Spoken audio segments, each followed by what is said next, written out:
यह पुरी है जहाँ कण कण में भगवान जगन्नाथ बसते हैं। उनकी महिमा, उनके चमत्कार, उनकी लीलाएं कोई क्या जाने, लेकिन कभी कभी उनकी सबसे अनोखी लीलाएं सबसे साधारण इंसानों के जीवन में बुनी जाती है।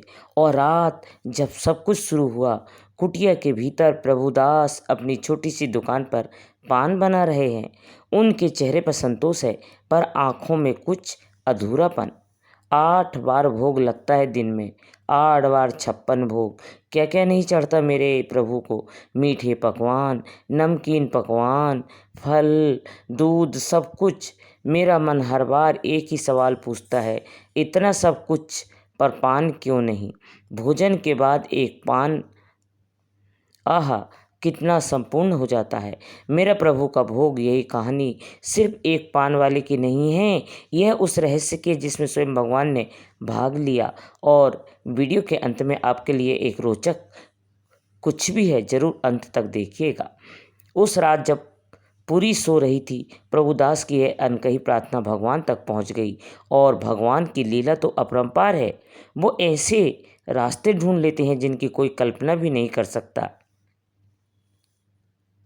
प्रभुदास अपनी कुटिया के किवाड़ बंद करके सोने की तैयारी करते हैं।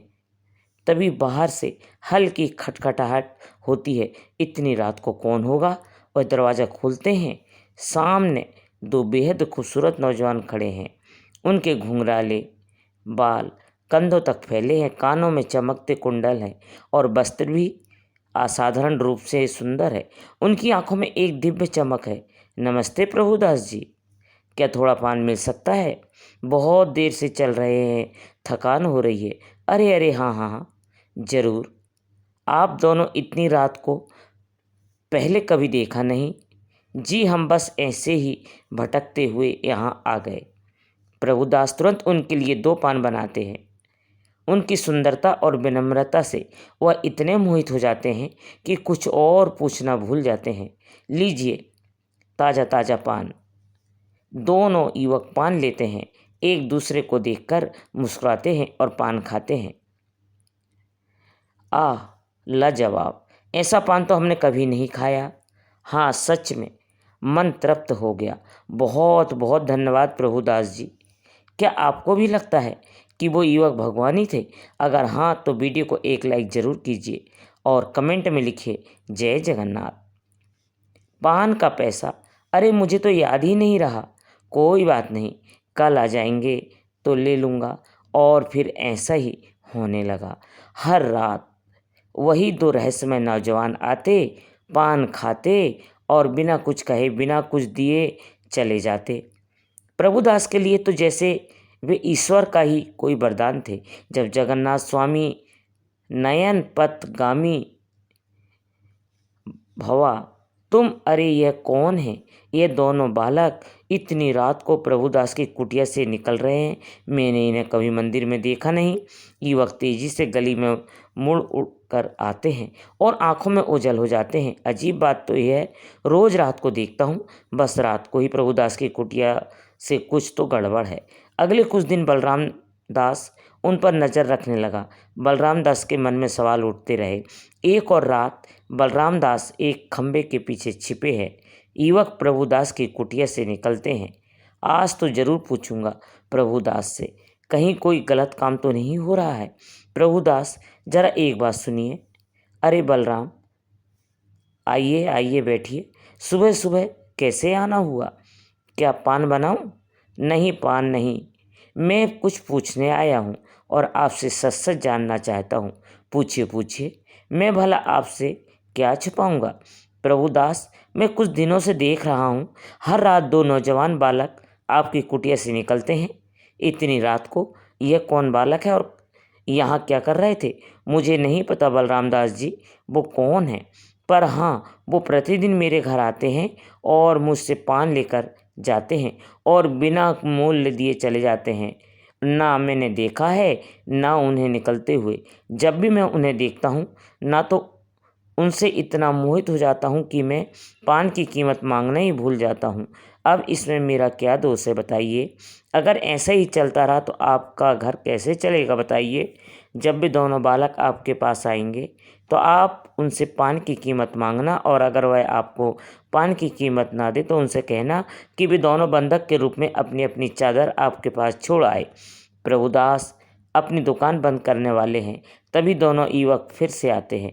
नमस्ते प्रभुदास जी, क्या आज भी आपका बेहतरीन पान मिल पाएगा?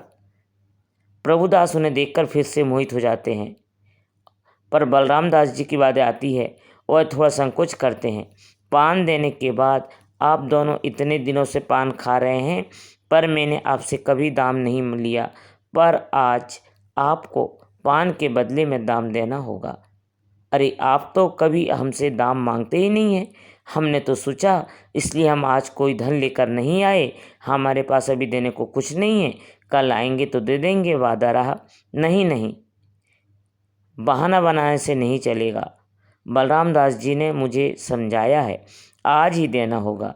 बिना दाम दिए मैं तुम दोनों को नहीं जाने दूंगा, लेकिन हमारा आज जाना अति आवश्यक है। प्रभुदास जी, हम पर विश्वास रखिए, कल हम बहुत सारा धन लेकर देंगे तो ठीक है, बिना दाम दिए जा सकते हो, लेकिन अपनी यह चादर मेरे पास रखनी होगी। कल जब दाम लाओगे तो चादर वापस ले जाना, यह बंधक के तौर पर रहेगी। युवक विवश होकर अपनी अपनी चादरें उतारते हैं और दोनों युवक बिना चादरों के ही तेजी से वहाँ से निकल जाते हैं। प्रभुदास ने अपनी नादानी में भगवान की लीला का एक और अध्याय लिख दिया था। उस रात पूरी में किसी को अंदाज़ा नहीं था कि मंदिर में एक अजीब सा तूफान आने वाला है। मुख्य पुजारी भगवान जगन्नाथ और बलभद्र के विग्रहों के पास पहुंचते हैं ताकि उन्हें सुबह की पूजा के लिए तैयार कर सके। वह भगवान जगन्नाथ को उड़ाई गई श्वेत चादर को हटाते हैं, फिर बलभद्र जी की ओर बढ़ते हैं। पर अरे, यह क्या? बलभद्र जी की चादर कहाँ गई? जगन्नाथ जी की भी नहीं है। रात को तो मैंने खुद अपने हाथों से उन्हें चादर उड़ाई थी, यह कैसे गायब हो गई? अरे सुनिए, सब यहाँ आइए जल्दी। क्या हुआ महाराज? दोनों विग्रहों पर से श्वेत चादर नहीं है, किसने चुराई है? चोरी पर यहाँ? अगर कोई चोर आया होता तो प्रभु की कीमत आभूषण रत्नजित मुकुट चुराता, श्वेत चादर कोई क्यों चुराएगा? अब सगुन, भगवान कहीं नाराज तो नहीं है? शांत, सब शांत हो जाओ। एक खबर फैलनी नहीं चाहिए। पहले ढूंढो, मंदिर के हर कोने में देखो। लेकिन यह खबर आग की तरह फैल गई। पुरी में हाहाकार मच गया। लोगों के मन में डर था, और यह बात राजा प्रताप रुद्रदेव तक भी पहुंची। यह क्या हो रहा है? प्रभु जगन्नाथ की चादरें गायब हो गई है। क्या मेरे सेवक सो रहे थे? महाराज, पुजारियों का कहना है कि उन्होंने खुद रात में चादरें उड़ाई थी। कोई निशान नहीं है चोरी का। यह मेरे राज्य पर कलंक है। यह सब मेरे मंदिर के सेवकों की लापरवाही है। बुलाओ उन सबको, मैं उन्हें कड़ी से कड़ी सजा दूंगा। महाराज, पर कोई परवर नहीं। जिसने भी लापरवाही की है उसे दंड भुगतना पड़ेगा। राजा का क्रोध स्वाभाविक था। सब डर गए थे, पर जब भगवान स्वयं अपनी लीला कर रहे थे तो भला कोई भक्त दंड क्यों पाए? भगवान अपने भक्तों को कैसे दंड मिलने दे सकते हैं? बलराम दास गहरी नींद में हैं। अचानक उनके स्वप्न में एक अद्भुत प्रकाश फैलता है और भगवान जगन्नाथ और बलभद्र उनके सामने प्रकट होते हैं। उनका दिव्य रूप बलराम दास को विस्मय में डाल देता है। प्रभु, मेरे प्रभु जगन्नाथ बलभद्र जी, आप यहाँ उठो। बलराम दास, डरो नहीं, मैं तुम्हें एक रहस्य बताने आया हूँ। आज्ञा दीजिए प्रभु। जो चादरें मंदिर से गायब हुई है वे किसी ने चुराई नहीं है। क्या? पर कैसे? तुम्हें याद है वह भोला प्रभुदास पान वाला, जिसने तुम्हें बताया था कि दो बालक उससे बिना मूल्य के पान लेते हैं? हाँ प्रभु, याद है। मैंने ही उसे कहा था कि उन बालकों से दाम मांगे या बंधक के रूप में उनकी चादर रखवा लें। वही बालक मैं और बलभद्र थे। हम प्रभुदास की उस छोटी सी इच्छा को जानते थे कि हमें भोजन के बाद पान अर्पित किया जाए। हम खुद को रोक नहीं पाए। हम रोज उसके पास पान खाने जाते थे। प्रभु, यह क्या लीला है आपकी? मैं कितना मूर्ख था। कि मैंने उन्हें चोर समझा। मैंने तो प्रभुदास को कहा कि वह आपसे चादरें रखवा ले। हाँ, और जब प्रभुदास ने हमसे दाम मांगे तो हम नहीं दे पाए, क्योंकि हम जानते थे कि उनके मन में क्या है। और जब उनने चादरें मांगी तो हमने संघर्ष अपनी चादरें उसे दे दी, क्योंकि वह उनकी भक्ति का प्रतिफल था। वह चादरें अब प्रभुदास के पास है। ये तो अद्भुत है प्रभु। सुबह होते ही राजा प्रताप रुद्रदेव के पास जाओ और उन्हें यह सब बताओ। उन्हें कहना कि वे प्रभुदास के पास जाए और उन्हें यह भी बताना कि आज से मेरे भोजन के बाद पान चढ़ाने की परंपरा शुरू की जाए। यह प्रभुदास की भक्ति का सम्मान होगा। स्वप्न टूट जाता है। बलराम दास जी हड़बड़ाकर उठ बैठते हैं। उनके माथे पर पसीना है और आंखें खुली है। वह चारों ओर देखते हैं। ये सपना था? नहीं, यह तो सच था। मेरे प्रभु ने मुझे दर्शन दिए। मुझे राजा के पास जाना होगा। अगर आप ऐसी भक्तिपूर्ण कहानियाँ देखना चाहते हो जहाँ भगवान स्वयं अपने भक्तों की पुकार सुनते हैं, तो इसे प्लेलिस्ट में जाए।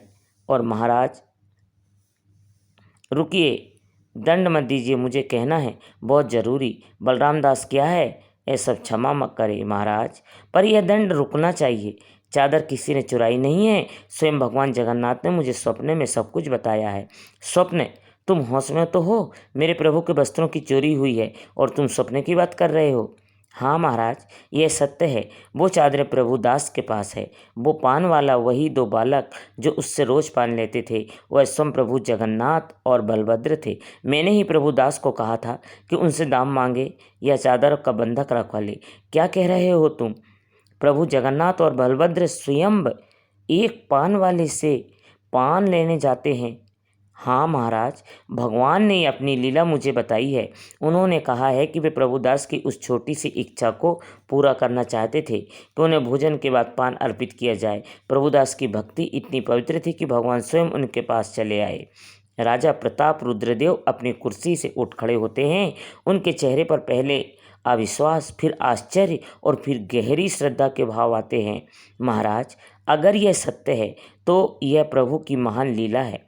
तो फिर हमें तुरंत प्रभुदास के पास चलना चाहिए। यह देखना होगा, यह जानना होगा। यदि यह सत्य है तो प्रभुदास को मैं अपने सिर आंखों पर बिठाऊंगा।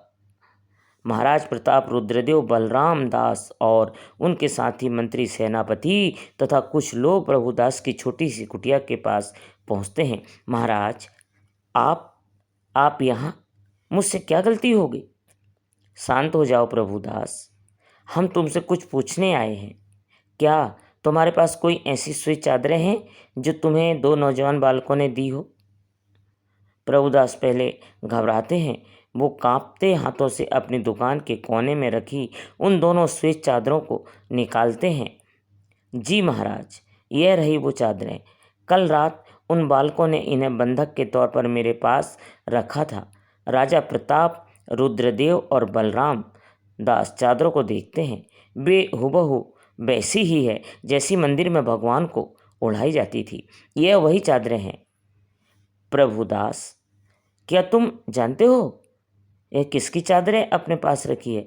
प्रभुदास, वो दोनों बालक स्वयं भगवान जगन्नाथ और बलभद्र थे। तुमने स्वयं प्रभु को अपने हाथों से पान खिलाया। जैसे ही प्रभुदास ये बात सुनते हैं तो उनके चेहरे का रंग बदल जाता है। उनकी आंखों में आंसू भर आते हैं। वह अपनी ही नादानी पर अवाक रह जाते हैं। उन्होंने जिनसे दाम मांगे, जिनसे चादर रखवाई, वे स्वयं भगवान थे। प्रभु, मेरे प्रभु, मैंने आपको पहचाना नहीं। मैंने तो आपसे चादर रखवा ली। यह कैसा पाप किया मैंने? नहीं प्रभुदास जी, यह पाप नहीं है, यह तो प्रभु की लीला है और तुम्हारी महान भक्ति का प्रमाण।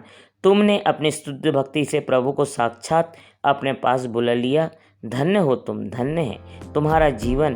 उस दिन प्रभुदास के जीवन का अर्थ बदल गया।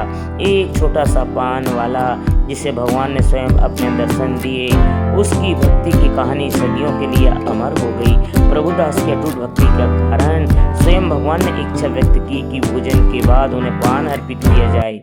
उस दिन से भगवान जगन्नाथ के मंदिर में भोजन के बाद पान खिलाने की परंपरा शुरू हो गई। प्रभुदास ने अपना सारा जीवन मंदिर की सेवा में लगा दिया। वह एक उदाहरण बन गए कि भक्ति प्रेम पूर्वक की जाए तो ईश्वर तक अवश्य पहुंचती है। प्रभु जगन्नाथ के चमत्कारों का जितना वर्णन करे उतना ही कम है। तो दोस्तों, अब आज के सवाल का समय है। ये चमत्कारी कहानी को कितना ध्यान से सुना? प्रभुदास की ये कहानी अगर आपको अच्छी लगी हो तो हमारे चैनल को सब्सक्राइब करें, लाइक करें और कमेंट बॉक्स में ज़रूर बताएं। धन्यवाद दोस्तों।